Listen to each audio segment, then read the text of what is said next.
జిగిరీస్ జిగిరీస్ అని కొత్త తెలుగు సినిమా నవంబర్ 14న థియేటర్స్ రిలీజ్ అయింది. నేను అప్పుడు చూడలేదు.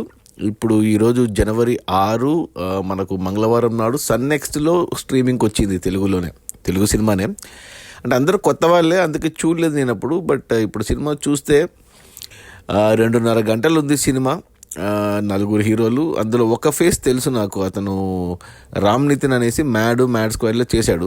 ఈ సినిమా రిలీజ్ అప్పుడు కూడా కొద్దిగా కాంట్రవర్సీ అయింది, ఈ హీరో ప్రమోషన్స్కి రాలేదనేసి. అతను మ్యాడ్ స్క్వేర్ వల్ల కొద్దిగా గుర్తింపు వచ్చింది రామ్ నితిన్కి, అందుకు ఈ సినిమాకు రాలేదు. ఎందుకంటే దీంట్లో మెయిన్ హీరో ఇంకో అబ్బాయి ఉన్నాడు, ఎవరో మాస్ క్యారెక్టర్ చేశాడు అబ్బాయి. అతనిది ఎక్కువ ఉంది సినిమాలో, రామ్ నితిన్ది కొద్దిగా తక్కువ ఉంది. క్లాస్ అబ్బాయి లాగా చేశాడు. ఇంకా మిగతా 2 ఫ్రెండ్స్.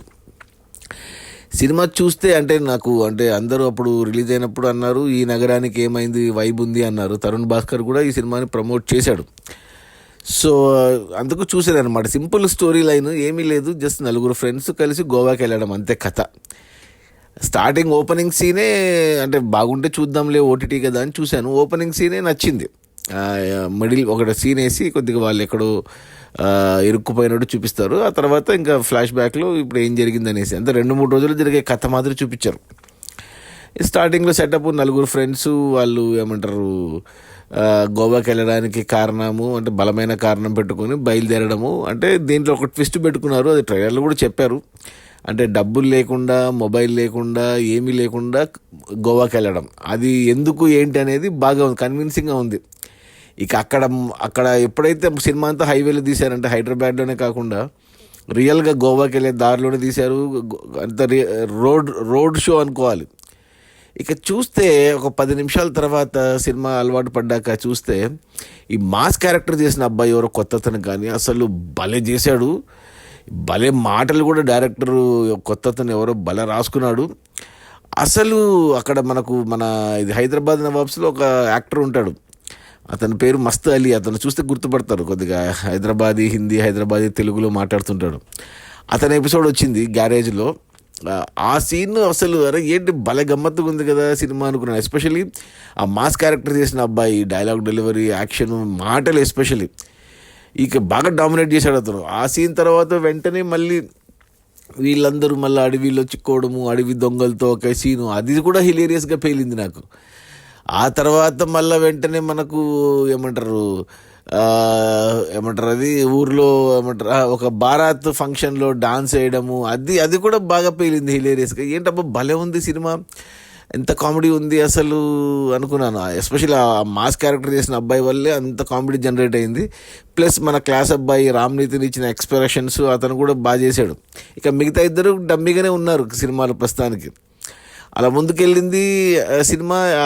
భారత్ ఎపిసోడ్ తర్వాత మళ్ళీ ఒక కోడి ఎపిసోడ్ పెట్టుకున్నారు, అది కూడా ఫన్ జనరేట్ చేసింది. ఇక ఆ తర్వాత మళ్ళీ ఒక కానిస్టేబుల్ పోలీస్ వాళ్ళ సీన్ ఒకటి పెట్టుకున్నారు, అక్కడ ఇంటర్వెల్ బ్యాంక్ పడింది. ఇంటర్వెల్ ట్విస్ట్ గిస్తే లేదు, జస్ట్ అలా. అసలు భలే కన్విన్సింగ్గా, భలే లాజికల్గా, భలేగా రాశాడు, భలేగా తీసాడు అనిపించింది నాకు. ఫస్ట్ హాఫ్ చూస్తే 1:10 నిమిషాలు ఫస్ట్ హాఫ్ చూస్తే ఎంత బాగుంది సినిమా నిజంగా. ఎస్పెషల్లీ ఆ మాస్ క్యారెక్టర్ చేసిన అబ్బాయి వల్లే సినిమా చూడగలిగా నేను, ఆ మాటల వల్లే చూడగలిగా నేను. భలే అనిపించింది ఫస్ట్ హాఫ్ మాత్రం. ఇక సెకండ్ హాఫ్ కూడా ఇంకా అలాగే ఉంది, సేమ్. ఇక ఫస్ట్ హాఫ్ ఎలా ఉందో సెకండ్ హాఫ్లో కూడా అంత ఎపిసోడ్. సెకండ్ హాఫ్లో ఒక పంచర్ సీను, ఆ తర్వాత లారీ సీను, ఆ తర్వాత ఆటో సీను, ఇలా వరుసగా సినిమా అసలు ఎక్కడా తగ్గలే. ఫస్ట్ హాఫ్ మాదిరే కామెడీ ఫన్ జనరేట్ చేసుకుంటూ వెళ్ళింది, ఎస్పెషల్లీ మాస్ క్యారెక్టర్ చేసిన అబ్బాయి వల్లే. ఇక అక్కడ తర్వాత గోవా ఎపిసోడ్ కూడా భలే అనిపించింది. గోవా ఎపిసోడ్లో కూడా ఇక ఫ్రెండ్స్ మామూలే, ఇక ప్రతి ఒక్కరు స్కూల్ కాలేజ్ లైఫ్లో ఖచ్చితంగా ఒక్కసారన్నా ఫ్రెండ్స్తో గోవాకి వెళ్తారు. అది ఇంకా మ్యాండేటరీ మన ఇండియన్స్కి అది. సో అలా ఖచ్చితంగా నేను ఇప్పటికీ 2 సార్లు వెళ్ళాను ఫ్రెండ్స్తో కార్లోనే. కానీ బట్ ఇది సరే, అది పక్కన పెట్టేస్తే ఆ గోవా ఎపిసోడ్ కూడా హిలేరియస్గా పోయింది. అక్కడికి సినిమా 2 గంటల సినిమా అయింది. 2 గంటల పాటు భలేగా లాక్కొచ్చారు. జస్ట్ 4 క్యారెక్టర్స్తో, అందులో మెయిన్ మాస్ క్యారెక్టర్ చేసిన అబ్బాయి క్యారెక్టర్తో అన్ని ఎపిసోడ్ వైజ్గా ఫన్ జనరేట్ చేసుకుంటూ, ఎటువంటి బూత్ లేకుండా, ఎటువంటి హీరోయిన్ లేకుండా, ఎటువంటిది ఏమీ లేకుండా క్లీన్ కామెడీ పెట్టుకున్నారే, భలే అనిపించింది. ఇక ఆ తర్వాత గోవా ఎపిసోడ్లో మనకు చిన్న ట్విస్ట్ పెట్టుకున్నారు, అది ఎక్స్పెక్ట్ చేయలేదు. సినిమా అంతా నడిచింది ఒక ట్విస్ట్ మీద. ఆ ట్విస్ట్ మనకు 2 గంటల తర్వాత తెలుస్తుంది. బాగుంది కదా అనుకుంటున్నాం. అప్పుడు ఇంకా హైదరాబాద్కి షిఫ్ట్ అయింది సినిమా లాస్ట్ అరగంట.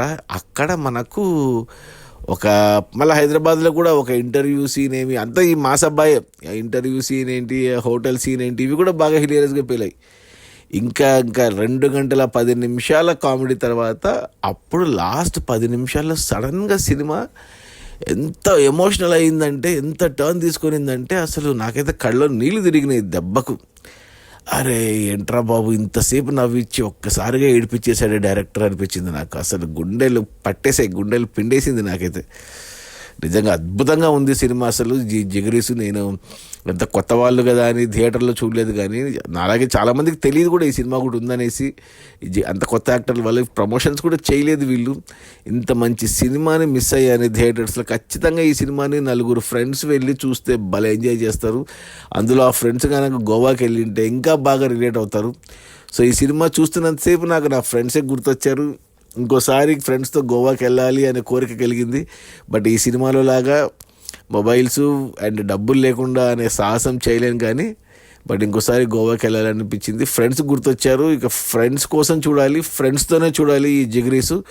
సో థియేటర్లో మిస్ అయింది, బట్ ఓటీటీలో వచ్చింది, సన్నెక్స్ట్లో ఉంది. మిస్ అవ్వద్దండి, ఖచ్చితంగా చూడండి. మగవాళ్ళు, అబ్బాయిలు ఎస్పెషల్లీ ఏ ఏజ్ గ్రూప్ అయినా కానీ గోవాకి వెళ్ళినా వెళ్ళకపోయినా, వెళ్ళిన వాళ్ళు ఇంకోసారి వెళ్ళాలనుకుంటారు ఫ్రెండ్స్తో, వెళ్ళని వాళ్ళు ఖచ్చితంగా ఇప్పుడు గోవాకి వెళ్ళిపోతారు ఈ సినిమా చూస్తే.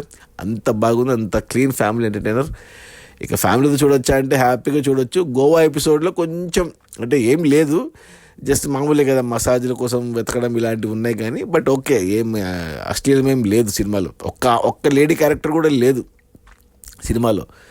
సో పాటలు కూడా కొన్ని అంటే ఎఫ్ వర్డ్స్ అవి ఇవి ఉన్నాయి, కానీ అన్ని బీప్ చేశారు అన్ని. సో తెలుగు బూతులు కూడా ఏం లేదు, జస్ట్ ఫస్ట్ పదం మాత్రమే ఉంటుంది, మిగతా పదాన్ని మ్యూట్ చేసేసారు. సో హ్యాపీగా చూసేయచ్చు, ఖచ్చితంగా చూడండి. ఎస్పెషల్ అబ్బాయిలు మాత్రం మిస్ అవ్వద్దండి. నా రేటింగ్ వచ్చి 4/5. మామూలుగా గుడ్ 3 అని ఇచ్చేవాడిని, కానీ లాస్ట్లో ఏడ్పించేసాడు, ఎమోషన్ చేసేసాడు నన్ను. ఫ్రెండ్స్ని గుర్తు తెప్పించాడు ఈ డైరెక్టర్. ఈ సినిమాలో యాక్ట్ చేసిన వాళ్ళు, ఆ మాస్ క్యారెక్టర్ చేసిన అబ్బాయి అయితే సూపర్. అసలు ఇంత మంచి సినిమా, ఇదే సినిమా ఒక్కరు నోటబుల్ ఫేస్ ఉండి కొద్దిగా మంచి ప్రొడక్షన్ హౌస్ మంచిగా ప్రమోట్ చేసింటే చాలా పెద్ద హిట్ అయ్యేది, చాలా బాగా చూసేవాళ్ళు. ఈ జనరేషన్ చూడాల్సిన సినిమా, ఈ జనరేషన్కి తగ్గట్టుగా ఉంది సినిమా.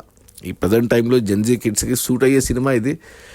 పాటలు లేవు, ఏమీ లేవు, అసలు పాటలు లేవు, ఫైట్స్ లేవు, హీరోయిన్ లేదు, యాక్షన్ లేదు, విలన్స్ ఏమీ లేదు. సింపుల్ 4 ఫ్రెండ్స్ హైదరాబాద్ నుంచి గోవాకి వెళ్తారు అంతే. అదే సినిమా, అదిరిపోయింది. మిస్ అవ్వద్దండి. సన్నెక్స్లో ఉంది. తెలుగు సినిమానే చాలా బాగా తీశారు. చిన్న సినిమా, బడ్జెట్ 2 కోట్ల బడ్జెట్లో తీశారు ఈ సినిమా. మరి థియేటర్స్లో ఎవరు చూడలేదు, షోస్ కూడా క్యాన్సిల్ అయ్యాయి, ఆడలేదు థియేటర్స్లో, కానీ ఓటీటీలో మాత్రం మిస్ అవ్వద్దండి, ఖచ్చితంగా చూడండి. నా రేటింగ్ వచ్చి 4/5. Don't miss. కుదిరితే ఫ్రెండ్స్తో కూర్చొని చూడండి, ఇంకా బాగా ఎంజాయ్ చేస్తారు. Okay, bye.